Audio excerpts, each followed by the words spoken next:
अस्सलाम वालेकुम स्टूडेंट्स। आज जो हम पढ़ेंगे टॉपिक उसका नाम है टाइप्स ऑफ माइक्रोस्कोप, टाइप्स या स्टेजेस ऑफ माइक्रोस्कोप। तो आज हम ये टॉपिक पढ़ेंगे।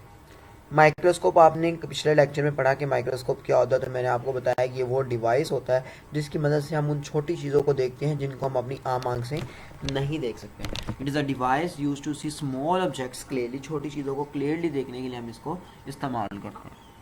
अब माइक्रोस्कोप को दुनिया में ये जो माइक्रोस्कोप बना, तो माइक्रोस्कोप क्या ऐसा ही बना था जैसा आज मौजूद है? नहीं, ऐसा नहीं बना था। माइक्रोस्कोप को इस पॉइंट पर पहुंचने में बहुत सी स्टेजेस से गुजरना पड़ा। तो आज हम उन्हीं स्टेजेस को स्टडी करेंगे। तो सबसे पहला जो माइक्रोस्कोप बना उसको कहा जाता है होलो ट्यूब माइक्रोस्कोप। क्या बोला जाता है? होलो ट्यूब माइक्रोस्कोप। होलो ट्यूब माइक्रोस्कोप जैसे कि नाम से जाहिर है, ये जो माइक्रोस्कोप था ये ज़ेकेरियस जॉनसन ने बनाया था 1595 में। ये एक होलो ट्यूब थी, बिल्कुल खाली ट्यूब थी जिसको दोनों साइड्स पर लेंस लगा हुआ था। इसको जब भी किसी चीज़ के ऊपर रखा जाता था, किसी चीज़ को इससे देखा जाता था, तो चीज़ हमें बड़ी नजर आती थी। अब देखने वाला क्या करता था, अपनी आंख को इस साइड पे रखता था और किसी भी ऑब्जेक्ट को यहाँ रख दिया जाता था और इस साइड से देखा जाता था, तो हमें चीज़ बड़ी नजर आती थी। और वो भी चीज़ हमें कितनी नजर आती थी? वो हमें 3 गुना से 9 गुना तक बड़ी नजर आती थी। कितनी? 3x का मतलब है 3 गुना और 9x का मतलब है 9 गुना। 3 गुना से 9 गुना तक हमें बड़ी नजर आती थी। ठीक है, ये पहला माइक्रोस्कोप था। इसके बाद बहुत टाइप्स के माइक्रोस्कोप बनते गए। तो अब जो हमारी बुक पे जो मेंशन है सेकंड टाइप माइक्रोस्कोप की, उसको बोलते हैं लाइट माइक्रोस्कोप। कौन सी microscope? Light microscope. Light microscope जैसे कि नाम से जाहिर है, इसमें रोशनी का इस्तेमाल किया जाता था। तो इसमें सबसे इंपॉर्टेंट चीज़ किसी भी माइक्रोस्कोप में होती है सोर्स ऑफ इल्यूमिनेशन, कि वो रोशन कैसे होती है। तो उसको रोशन करने के लिए लाइट माइक्रोस्कोप में विजिबल लाइट का इस्तेमाल किया जाता है। विजिबल लाइट कहते हैं ऐसी रोशनी को जो हमें नजर आती है। तो क्या ऐसी रोशनी भी होती है जो हमें नजर नहीं आती? जी हाँ, ऐसी रोशनी भी मौजूद होती है, जैसे कि यूवी रेडिएशन, आईआर रेडिएशन। तो ये रेडिएशन हमें नजर नहीं आती। लेकिन लाइट माइक्रोस्कोप में हम कौन सी रोशनी का इस्तेमाल करते हैं जो हमें नजर आती है? जैसे कि विजिबल लाइट के लिए हम इस्तेमाल कर सकते हैं बल्ब। तो इस माइक्रोस्कोप में बल्ब का इस्तेमाल किया जाता है ताकि ऐसी रोशनी मिले जो हमें नजर आती है। या सूरज का इस्तेमाल किया जाता है। सूरज का इस्तेमाल ये नहीं किया जाता कि आसमान से सूरज उतार के माइक्रोस्कोप में लगा दिया जाता है, ऐसा तो कर नहीं सकते। हम एक काम कर सकते हैं, हम मिरर का इस्तेमाल कर सकते हैं। मिरर क्या करता है? सूरज से आसमान से सूरज को उठाकर माइक्रोस्कोप में फिट कर देते हैं। जी हाँ, हम मिरर के जरिए से रिफ्लेक्ट करते हैं सूरज की रोशनी को माइक्रोस्कोप के अंदर। तो ये दो तरीके कार हम यहाँ पर यूज़ कर सकते हैं सोर्स ऑफ इल्यूमिनेशन के तौर पर। अब इस हिसाब से लाइट माइक्रोस्कोप की फर्दर दो टाइप्स होती हैं। एक हमारे पास कंपाउंड लाइट माइक्रोस्कोप होती है जिसमें बल्ब का इस्तेमाल किया जाता है, और एक सिंपल लाइट माइक्रोस्कोप होती है जिसमें मिरर का या सूरज का इस्तेमाल किया जाता है। अगर मैं लेंसेज की बात करूं तो हमारे पास जो कंपाउंड माइक्रोस्कोप होती है इसमें 4 लेंसेज इस्तेमाल होते हैं, जबकि सिंपल लाइट माइक्रोस्कोप में 2 लेंसेज इस्तेमाल होते हैं। इन दोनों लेंसेज में से एक लेंस को हम बोलते हैं ऑब्जेक्टिव लेंस और दूसरे वाले को बोलते हैं आई पीस। आइए हम इन दोनों की स्ट्रक्चर्स देख लेते हैं। तो ये है हमारे पास दोनों माइक्रोस्कोप्स। इन दोनों में थोड़ा सा फर्क है। अगर आप ये देखो, इसको बोलते हैं सिंपल लाइट माइक्रोस्कोप और इसको बोलते हैं compound light microscope. Simple light microscope में 2 लेंसेज का इस्तेमाल किया जाता है, 1 और 2। ये 2 लेंसेज लगे हुए हैं और इसके अलावा इसमें सोर्स ऑफ इल्यूमिनेशन क्या होता है? सूरज। तो इसके लिए यहाँ पर मिरर लगाया हुआ है। होता क्या है, यहाँ पर है सूरज। चले, ये हमारा सूरज है। सूरज से रोशनी आएगी, इस मिरर पर जाकर गिरेगी, रिफ्लेक्ट होकर यहाँ पर इसके ऊपर गिरेगी। आपको पता है यहाँ पर हम स्लाइड रखते हैं। स्लाइड क्या होती है? जिस चीज़ को हमने माइक्रोस्कोप में देखना हो, पिछले लेक्चर में आपको मैंने बताया था, वो यहाँ पर रखी जाती है। तो उस चीज़ को रोशन करने के लिए सूरज से आने वाली रोशनी हम यहाँ पर मिरर के जरिए रिफ्लेक्ट करवाते हैं इसके ऊपर, तो उससे ये रोशन हो जाएगी, तो हम आसानी से अपनी आँख के जरिए से यहाँ देख सकते हैं। अब इसमें 2 लेंसेज होते हैं, एक को ऑब्जेक्टिव लेंस बोलते हैं और एक को हम आई पीस बोलते हैं। ऑब्जेक्टिव लेंस और आई पीस। ऑब्जेक्टिव जैसे कि नाम से जाहिर है, ऑब्जेक्टिव लेंस वो लेंस होगा जो कि ऑब्जेक्ट के करीब आ जाता है। जिस चीज़ को हम देख रहे होते हैं उसको हम ऑब्जेक्ट बोलते हैं। The lens near to the object is called as objective lens. तो इसको हम ऑब्जेक्टिव लेंस बोलते हैं। यहाँ पर हमने वो चीज़ रखी हुई है जिसको हमने देखना है, और ये वाला कौन सा लेंस होगा? ऑब्जेक्टिव लेंस होगा। ऑब्जेक्टिव लेंस क्या करेगा? ऑब्जेक्टिव लेंस इस ऑब्जेक्ट की या इस चीज़ की जो हमने यहाँ पर रखी हुई है इसकी एक तस्वीर बनाएगा, बड़ी तस्वीर बनाएगा। वो कहाँ पर बनाएगा? यहाँ पर बनाएगा।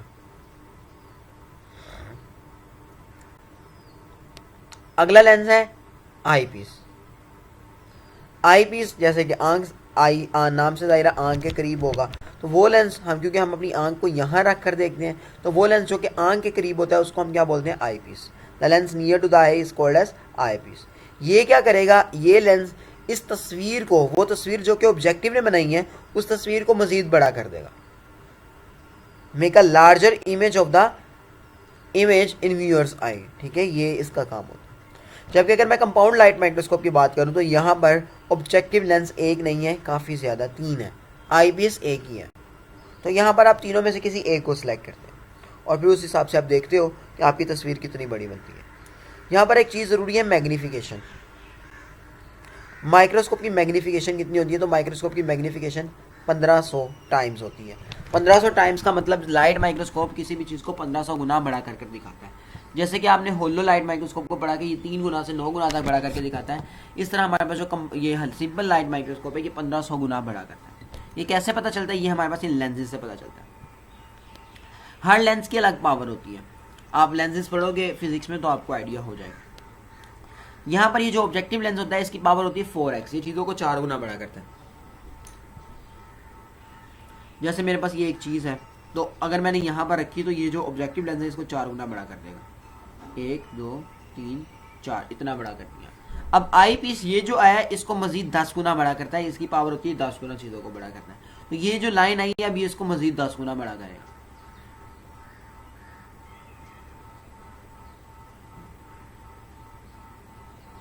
एक 2 3 4 5 6 7 8 9 और ये 10। तो ये इतनी सी चीज़ को 10 गुना बड़ा, ये इतनी सी चीज़ को पहले उसने ऑब्जेक्टिव लेंस ने 4 गुना बड़ा किया, फिर जो ऑब्जेक्टिव लेंस की 4 गुना बड़ी तस्वीर बनी थी आई पीस ने उसको 10 गुना बड़ा कर दिया। तो टोटल इसने कितने गुना बड़ा किया चीज़ को, 40 गुना बड़ा कर दिया। तो इसी तरह जब हम कंपाउंड माइक्रोस्कोप की बात करें तो यहाँ पर डिफरेंट लेंसेज लगे होते हैं, 4x वाला, 40x वाला और 150x वाला। जो 150x वाला होगा और ये 10 वाला होता ही है, हमेशा 10 वाला ही होगा। तो ये टोटल 150 वाला कितने गुना बड़ा करेगा, 1500 टाइम्स बड़ा करेगा चीज़ों को। तो अगर हम लाइट माइक्रोस्कोप की मैग्नीफिकेशन की मैं बात करूँ तो वो कितनी होती है, 1500 टाइम्स होती है। तो अगर आप किसी भी तस्वीर को देखो जो लाइट माइक्रोस्कोप से ली जाती है तो उसके नीचे लिखा जाता है LM109x, या कुछ भी यहाँ पर लिख दिया जाता है कि कितने टाइम आपने मैग्नीफाई किया।